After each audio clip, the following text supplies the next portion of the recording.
The latest installment of the Insidious franchise is here, and it may be a polarizing film for some fans of the franchise. So, we're going to dive into the review, stick to the non-spoilers, and talk about what you should expect going into the film. Welcome to another episode of the Popcorn Confessional. This is Dave from Nerdbox, and I'm accompanied by my wife Jenn, also from Nerdbox. And on this episode, we are talking about Insidious The Red Door. So fire up that Jiffy Pop and meet us in the booth.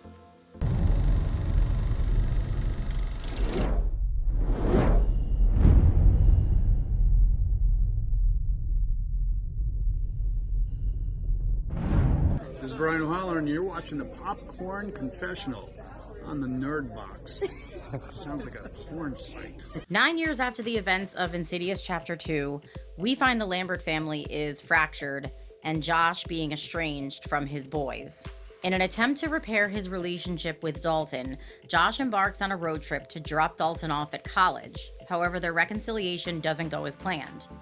While at college, Dalton begins to unlock his memories from the past while opening a door to the further, unleashing the entities to not only come for him, but for his father too. This movie is the first that is not directed by Leigh Whannell. If you're not familiar with who Leigh Whannell is, he's written and directed most of the films in the Insidious franchise with the exception of this, and Saw. Yeah, he also plays Specs in the Insidious franchise. Yes, and he was the first guy that was locked away in the basement in Saw. Now, this also is the directorial debut of Patrick Wilson, which he did a very good job. Yeah, he definitely did. I think we will see more from him as a director. I didn't know that he had directed it until we were watching the end credits and said that he was a director. I was like, oh, wow, okay, that's different. I also didn't know that Leigh Whannell didn't write this one.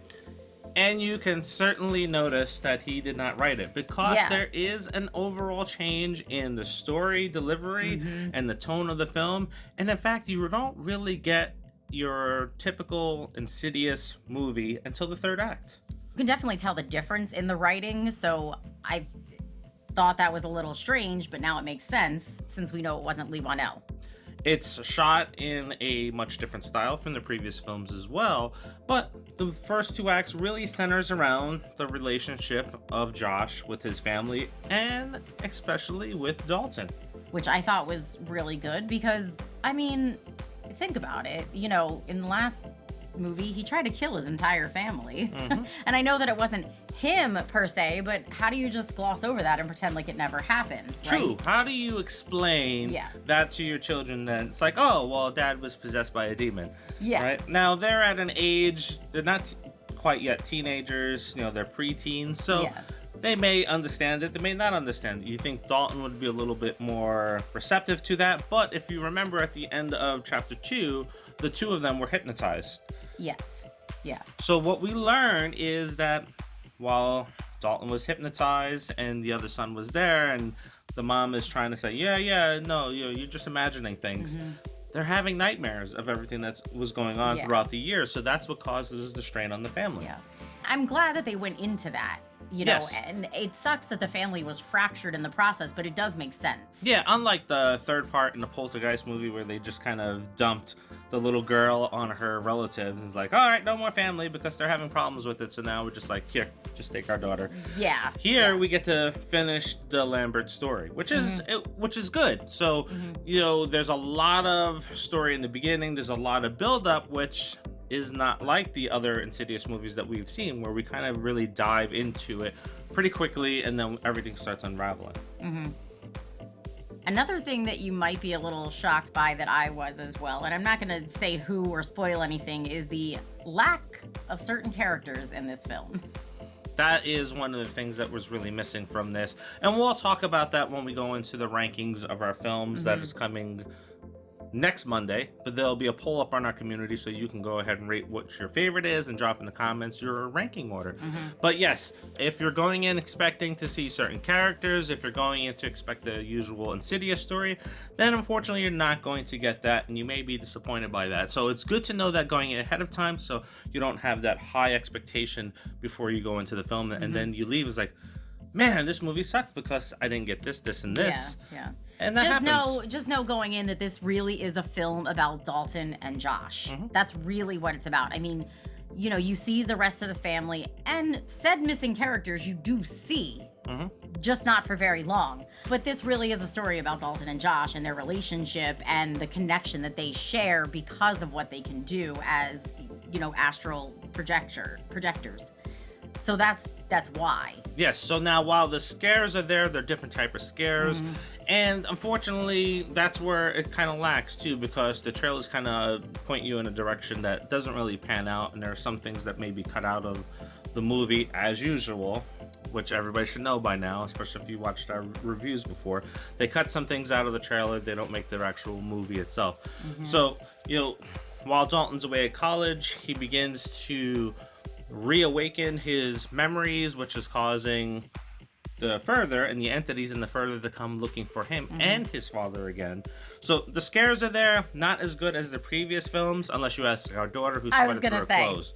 Unless you're our 14-year-old daughter who, her eyes were open, but she had her fingers in her ears saying, I hate this, I hate this, I hate this, I hate this, like over and over again throughout the entire movie. So she was definitely scared and said that she'll never watch it again.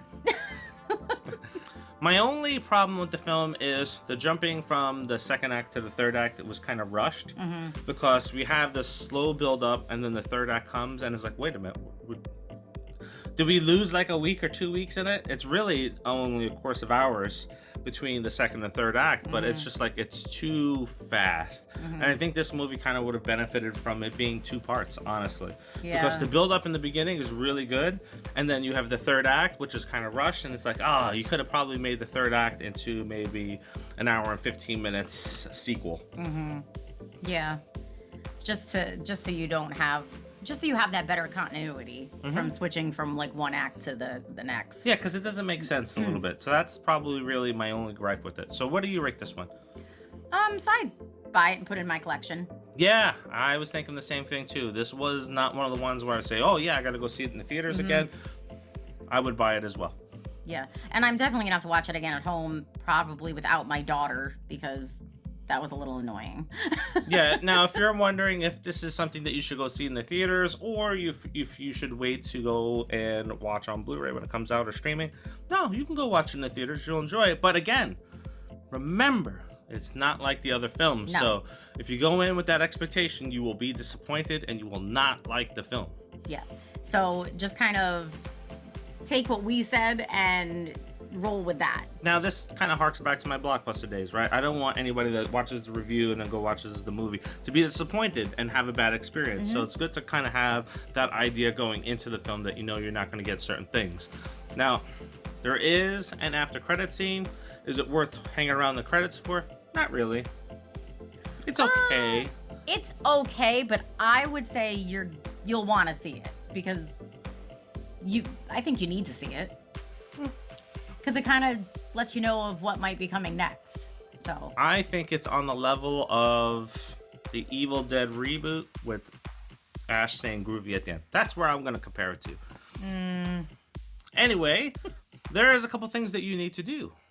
Like, comment, share, and subscribe. Yes, please do that. We appreciate you for tuning in to watch our reviews, our other programming, and our upcoming interviews that we have with a horror writer, William R. Perry. That will be on Donna Jean's Coffee House of Horror, so you want to check out the little short teaser of his book. It's pretty frightening. And until the next review, see ya.